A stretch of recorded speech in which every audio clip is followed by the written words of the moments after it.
Welcome back to the Canadian Drone Pilots Guide. We are now on Module 8.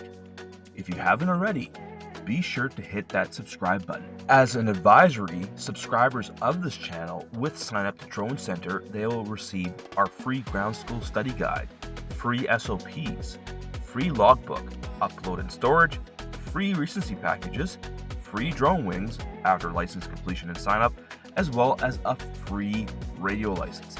Yes, I did say free radio license. With small monthly payments across 24 months, take the guesswork out of your studying. For those of you who prefer a more traditional route of studying, book today via sugudrones.com and witness and experience our accelerated ground school program monthly as well as bi-weekly in the summertime. Book today.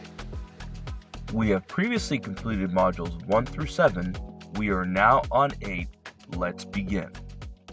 So this slide on 901.23 goes over procedures, basically stating that no pilot is allowed to operate a remotely piloted aircraft system unless they have the following established procedures. This goes over emergencies and standing operating procedures.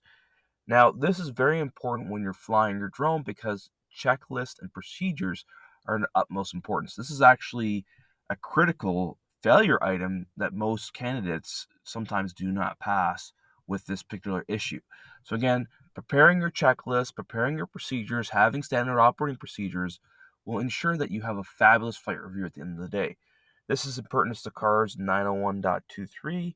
So before the takeoff or launch of a remotely piloted aircraft, no pilot can proceed unless the procedures mentioned above have been reviewed by each crew member and that are immediately accessible as well. So again, emergency procedures, control station failures, equipment failures, failure of remote pilot aircraft, loss of the command and control link, a flyaway, and a flight termination. All of these procedures, again, a lot of pilots, they do indeed memorize them. We have something fabulous that we call it an ARM board. You can have it on your cellular phone or app, Drone Center, or have it as a written checklist as well. In either case, you should have a checklist before you fly and have it ready and accessible before you fly as well. Procedures are extremely important. So 901.31 goes over manufacturer instructions. So in order to operate a remotely piloted aircraft system, pilots must strictly adhere to the instructions provided by the manufacturer. So this can be updates, firmware updates, or anything the manufacturer would like you to do. It's extremely important that you adhere to all of these updates to ensure that you are flying your drone safely. So 901.48 covers record keeping. One of the main reasons why we'd like students to sign up to Drone Center. Again, the rule is 12 months for the pilot for your own personal logbook and 24 months for the drone.